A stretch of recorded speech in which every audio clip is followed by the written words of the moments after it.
Moco Buku Channel. Bab 9. Media baru sebagai solusi. 9.1 Pendahuluan. Bahasan ini mengulas bagaimana media baru bisa menjadi solusi bagi permasalahan, setidaknya dalam bidang komunikasi di masyarakat.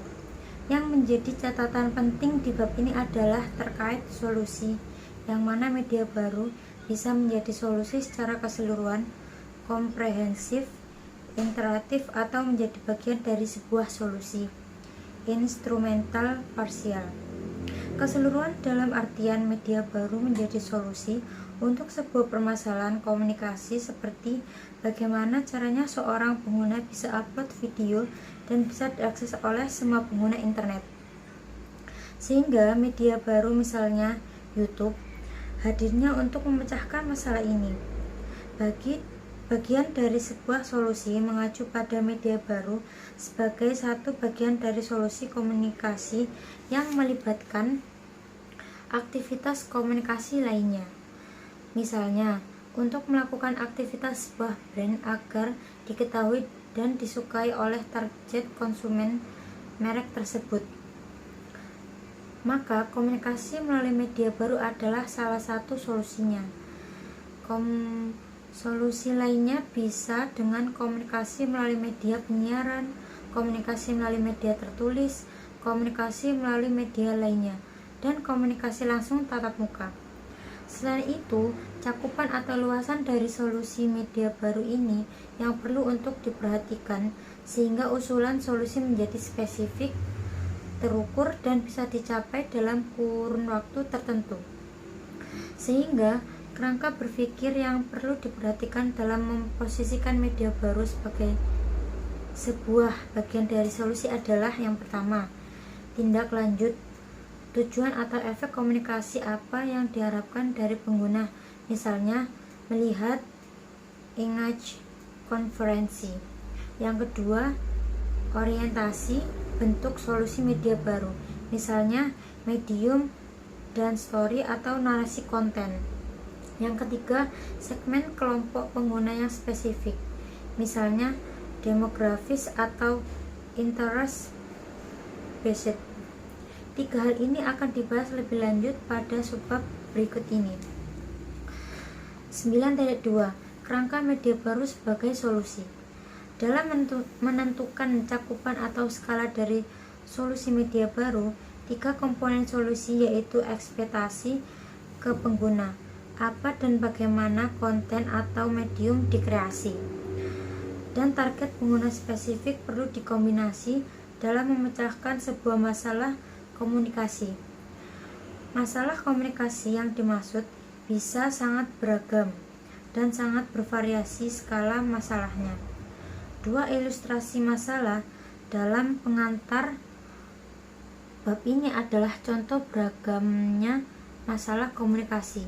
Skala masalah juga perlu dilihat, apakah ini misalnya masalah komunikasi dalam skala ruang kelas, atau dalam sebuah program studi, atau dalam sebuah universitas. Bisa juga apakah masalah ini adalah masalah lingkup sebuah daerah, sebuah region atau wilayah, sebuah provinsi, masalah nasional, atau bahkan internasional. Begitu juga apakah ini merupakan masalah komunikasi dalam sebuah kelompok minat tertentu, atau sebuah masalah komunikasi dalam sebuah kelompok pengguna atau konsumen dari sebuah perusahaan atau organisasi, sehingga nantinya usulan solusi bisa spesifik menuju pada kelompok sasaran tersebut. 9.2.1 Ekspektasi, tindak lanjut, komunikasi dari pengguna. Terlepas dari media baru sebagai solusi atau bagian dari sebuah solusi komunikasi, tujuan atau ekspektasi kepada pengguna media baru harus didefinisikan jelas di awal penyusunan konsep solusi media baru. Tujuan komunikasi ini bisa saja untuk menginformasikan atau meningkatkan awareness, untuk meningkatkan kesukaan atau preferensi terhadap sebuah entitas, atau untuk mengarahkan pada konferensi, awareness, dan preferensi ke tindakan.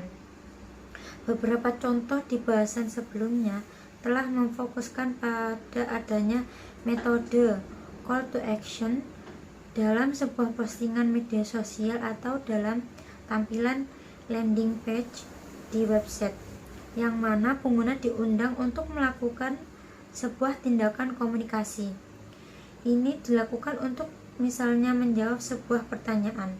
Bagaimana caranya untuk melakukan asesmen terhadap sebuah aktivitas komunikasi yang dilakukan dengan media baru. Dengan teknologi analytics yang mengambil data digital di sebuah media baru, maka masalah asesmen ini bisa dipecahkan dengan melakukan analisis. Misalnya, berapa banyak yang melihat, berapa banyak yang melakukan tindakan komunikasi, berapa banyak yang akhirnya menjadi pengguna atau pelanggaran dari sebuah produk. Terlebih lagi, beberapa data mendasar pun bisa diperoleh yang nantinya akan berguna untuk pengembangan aktivitas komunikasi lebih lanjut. Untuk pengembangan aktivitas komunikasi lebih lanjut, sebagai catatan, ekspektasi ini bisa menjadi solusi yang komprehensif jika memang tujuannya pada kampanye digital atau aktivitas melalui digital, atau sebagai sebuah solusi yang parsial jika ini adalah bagian dari sebuah program, misalnya aktivasi brand dengan multi channel. Masih dalam nuansa tujuan komunikasi, penulis menemukan ada beberapa media online yang mengharapkan penggunaannya untuk mau berlangganan subscribe terhadap sebuah konten media tertentu, baik itu dalam berita online yang berbasis langganan dan video platform. Ada harapan untuk penggunaannya bisa menjadi konsumen untuk konten-konten premium. Apa yang penulis amati dan alami adalah beberapa situs berita online terkadang memberikan sari berita yang menarik dan menggugah penulis untuk mau membaca lebih lanjut. Namun perlu melakukan langganan sehingga bisa mendapatkan akses yang lengkap. Hal yang sama juga berlaku dengan misalnya video platform tertentu dengan memberikan sebuah akses gratis selama 6 bulan kepada student, namun perlu memasukkan detail pembayaran pengguna dengan harapan agar setelah 6 bulan bisa menjadi pelanggan secara otomatis. Apa yang dilakukan ini merupakan sebuah contoh ekspektasi yang diharapkan dari pengguna dengan memakai berbagai pendekatan berbasis digital. Hal yang serupa adalah dengan meningkatkan mobilitas dengan pengenalan akan lokasi-lokasi dengan game-game yang berbasis geolocation. Apa yang diharapkan bagi pengguna adalah melakukan eksplorasi berbagai lokasi dengan gamifikasi yang ada di dalam sebuah game application. Hal ini pun membuat munculnya kerumunan-kerumunan baru di berbagai lokasi karena penggunaannya ingin menangkap sebuah objek virtual yang terletak di sebuah lokasi aktual. Terlepas akhirnya ada shortcut atau modifikasi terkait bagaimana mencari dan menemukan objek-objek tertentu, misalnya memakai orang lain untuk menjalankannya. Mobilitas dan mungkin saja pengenalan akan lokasi-lokasi tertentu pun menjadi bertambah. Berbagai contoh-contoh ini memang tidak bisa terlepaskan dari dua kerangka berikutnya. Namun penulis memakai contoh-contoh ini untuk menekankan fokus pada ekspektasi respon dari pengguna media baru perlu dirumuskan di awal pengguna solusi. 9.2.2 Orientasi story atau narasi konten dan bentuk medium. Selanjutnya, media baru sebagai solusi juga berimplikasi pada orientasi bentuk solusi dalam konteks medium atau teknologi baru dan atau konten. Seperti yang dicontohkan di awal, membuat sebuah website seperti YouTube adalah solusi berorientasi pada medium atau teknologi. Sementara, membuat sebuah video explainer yang disebarkan via YouTube berdurasi 60 detik untuk menjelaskan sebuah inovasi atau startup adalah solusi berorientasi konten. Memang ada juga solusi yang bernuansa konten medium, seperti membangun sebuah website dari sebuah perusahaan atau sebuah organisasi.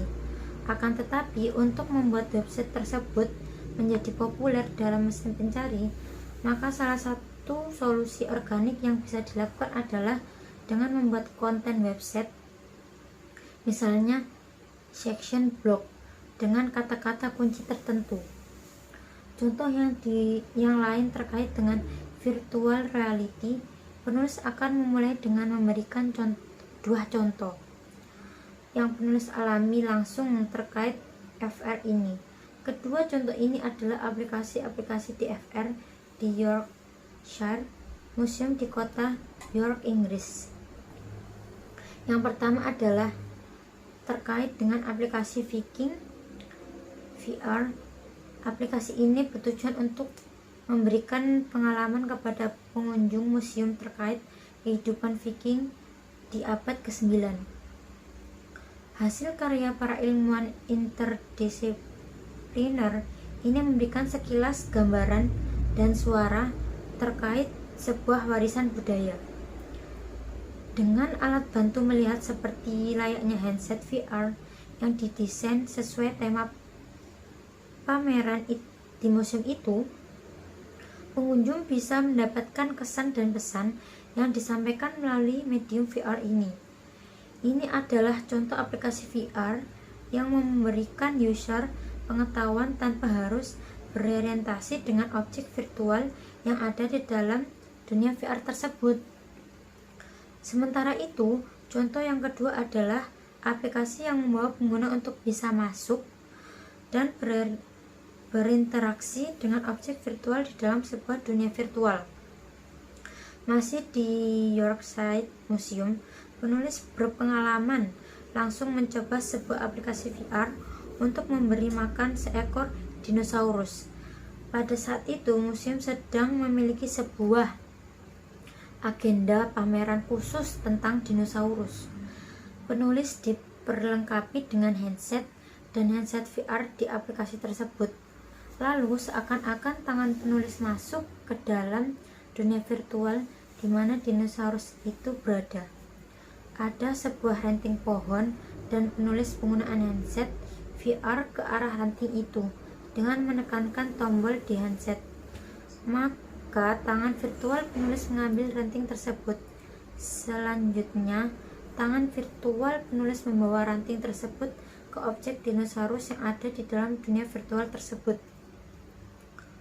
Contoh yang penulis ambil dengan teknologi VR ini menunjukkan bahwa dalam penyusun alur cerita dari aplikasi ini menjadi berbeda dengan menyusun alur cerita dalam video explainer 60 detik. Sehingga dalam poin ini, penekanan pada keseiringan antara cara bercerita dari sebuah medium dan konten ini sendiri menjadi hal yang perlu dipertimbangkan dalam merancang sebuah solusi dengan media baru.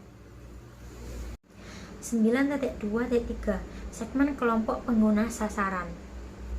Kerangka yang berikut dalam memosisikan media baru sebagai solusi adalah kelompok pengguna sasaran, khususnya kelompok pengguna sasaran yang berkaitan dengan masalah aktual atau real yang dihadapi oleh masyarakat, yaitu calon pengguna yang akan ditawarkan solusi. Misalnya, dalam masa terjadinya pandemi, para mahasiswa dan dosen melakukan apa yang dinamakan belajar bekerja dari rumah dalam rangka memutus rantai penyebaran virus. Situasi ini membuat pembelajaran daring menjadi sebuah pilihan yang diambil. Dan dengan model pembelajaran ini muncul berbagai tantangan. Salah satunya adalah bagaimana membuat komunikasi antara dosen dan mahasiswa-mahasiswa dalam proses belajar mengajar bisa berjalan dengan baik. Pilihan yang ada adalah dengan memaksimalkan sebuah platform pembelajaran seperti Learning Management System, Moodle, Classroom, dan Blackboard, dan aplikasi-aplikasi video call atau conference seperti Meet dan Zoom yang mampu menampung seluruh mahasiswa dalam sebuah kelas tertentu. Artinya, komunikasi many to many bisa dilakukan melalui platform-platform spesifik tersebut, sehingga media baru bisa menjadi solusi untuk melakukan komunikasi menyerupai ruang kelas oleh dosen dan mahasiswa. Lebih lanjut lagi, solusi yang ditawarkan untuk kelompok pengguna sasaran juga perlu memperhatikan karakteristik komunikator dan komunikan. Dan dalam konteks apa komunikasi melalui platform digital ini dilakukan. Melanjutkan contoh belajar dari rumah di atas, dalam memulai sebuah kelas daring antara mahasiswa baru dan dosen pengampu yang belum saling mengenal satu sama lain, maka diperlukan adanya sebuah aktivitas komunikasi yang bersifat kasual, namun tetap dalam konteks komunikasi ruang kelas. Komunikasi yang bertujuan untuk memecah kebukuan, ice breaking, dan sekaligus bisa untuk menjadi sebuah sarana perkenalan antara mahasiswa. Ada berbagai pilihan solusi yang bisa dilaksanakan. Salah satunya adalah melalui permainan Pass the Ball yang dilengkapi dengan sebuah sinteks khusus berisi poin-poin apa saja yang perlu diucapkan oleh seorang mahasiswa yang menerima bola dari rekan yang lain. Poin-poin yang akan diucapkan tersebut adalah konten dari proses komunikasi pra pemberian materi di kelas. Sekarang solusi komunikasi telah ditemukan, lalu yang berikut adalah memilih media baru yang bisa dipakai yang mampu menampilkan kolase atau galeri dari masing-masing akun para mahasiswa yang telah menyalakan kamera. Dengan demikian, harapannya adalah dengan saling memperkenalkan diri seperti ini, maka komunikasi antar mahasiswa dengan mahasiswa lain dan dengan dosen pengampu di awal kelas akan menjadi lebih dinamis yang cenderung bernuansa kreatif. Pada akhirnya, tiga kerangka yang lebih dibahas di atas mempunyai kontribusi masing-masing dalam menjawab permasalahan komunikasi yang ada di dalam situasi real di masyarakat. Selain kerangka ini, ada sebuah pendekatan yang berfokus pada medium itu sendiri. 9.3 Remediasi. Satu lagi pandangan yang bisa dipakai dalam memposisikan media baru sebagai solusi adalah dengan memakai teori remediation, khususnya dalam memposisikan sebuah media baru sebagai solusi dari masalah yang dihadapi dari media yang sebelumnya, sehingga penulis mengembangkan lebih lanjut dari tulisan remediasi dalam pandemi COVID-19. Strategi New Normal. Remediasi adalah teori media yang menjelaskan bahwa kehadiran sebuah media tidak bisa dilepaskan dari media-media sebelumnya. Ada proses inkorporasi atau absorpsi dari media-media sebelumnya. Walter dan Grusin 2000. Misalnya, media sosial Twitter melakukan remediasi dari sebuah media cetak dengan menampilkan utas, thread atau uraian mendalam terkait sebuah kejadian atau pandangan yang memiliki update secara berskala dan membuka kemungkinan untuk pengguna followers untuk berinteraksi dengan utas tersebut. sebuah bentuk inkorporasi dari tulisan opini dan komunikasi real-time dua arah ke dalam media sosial ini. Sehingga salah satu poin penting dari teori ini adalah memandang media baru bukan sebagai pemutusan dari media sebelumnya. Justru sebaliknya, remediasi memandang adanya kontinuitas dan integrasi antar media. Beberapa contoh yang lain dari proses remediasi ini adalah remediasi data media sosial menjadi buku cetak Thomas Briggs, Kerrigan, dan Hart 2018. Remediasi dalam inkubasi startup Louis N.K. dan Hogg 2019. Remediasi buku cetak ke buku audio Wallin dan Nolin 2020. Remediasi oleh iPhone Photographers atau iPhoneographers Halpern dan Humphrey 2016. Remediasi gambar-gambar bencana Extron 2016. Remediasi sosial media oleh televisi Kies 2019. Hypermediasi dalam grafik naratif Korn dan Washburn 2020. Remediasi dalam big data dan digitalisasi mass media Zellenkowski 2017. Remediasi radio dalam era digital Weiner 2017 dan remediasi dalam online series Peers 2011. Remediasi itu sendiri melibatkan sebuah double logic, yaitu imediasi dan hypermediasi. Untuk memahami dua konsep ini, penelitian terkait remediasi inkubator, startup, dan program akselerator di Eropa dan Amerika, Louis et al. 2019, bisa menjadi satu contoh konkret untuk memberikan layanan dukungan bagi para pendiri startup di berbagai lokasi geografis. Didirikanlah virtual hubs untuk mengatasi kendala kolokasi temu muka. Ada proses untuk membuat interaksi dan komunikasi antar mentor dan pendiri berjalan tanpa harus termediasi. Imediasi dengan hub fisik, misalnya CO Working Space, inkubator, dan accelerator. Pada saat yang sama, virtual hubs melakukan apropriasi jejak-jejak hub tradisional, sehingga aktivitas atau mekanisme tersebut tidak lenyap, melainkan jejak-jejak itu mengalami transformasi digital dan malah semakin terlihat nyata di platform virtual hub hypermediasi.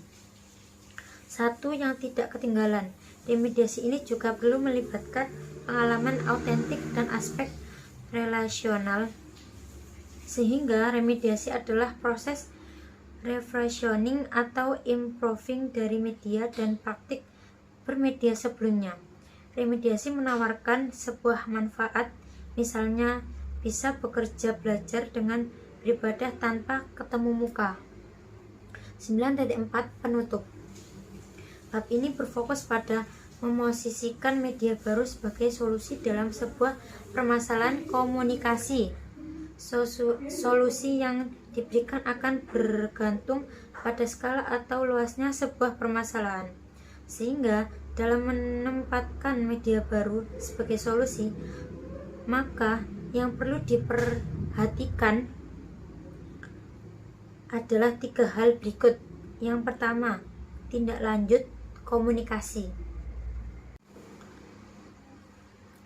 Yang kedua, orientasi pada medium dan atau konten. Dan yang tiga, segmen kelompok pengguna. Selain itu, teori remediasi bisa juga menjadi sebuah pilihan kerangka dalam melakukan peningkatan dan pengembangan dari media-media sebelumnya. 9.5 Aktivitas lanjutan. 1. Melakukan analisis terhadap beberapa contoh media baru pilihan. A. Bisa dikerjakan secara individu atau kelompok. B. Mahasiswa mengidentifikasi masalah yang ingin diselesaikan dengan media baru tersebut. C. Mahasiswa melakukan analisis dengan 3 kerangka yang ada di pembahasan bab ini. D. Berdiskusi dengan mahasiswa lain di kelas mengenai 1. Apakah solusi yang ditawarkan media baru tersebut bisa memecahkan masalah komunikasi? Yang kedua, apa saja kerangka-kerangka yang digunakan atau tidak digunakan? Jelaskan jawaban Anda. Yang kedua, melakukan implementasi media baru sebagai solusi untuk beberapa pilihan topik yang sederhana. A. Mahasiswa bisa mengerjakan dalam kelompok 3-4 orang. B. Tentukan skala solusinya. C. Gunakan kerangka di atas untuk usulan solusi. D. Mahasiswa diberikan waktu untuk mengerjakan usulan solusi sesuai dengan kreativitas dan keterampilan masing-masing. E. Setiap kelompok melakukan presentasi di kelas.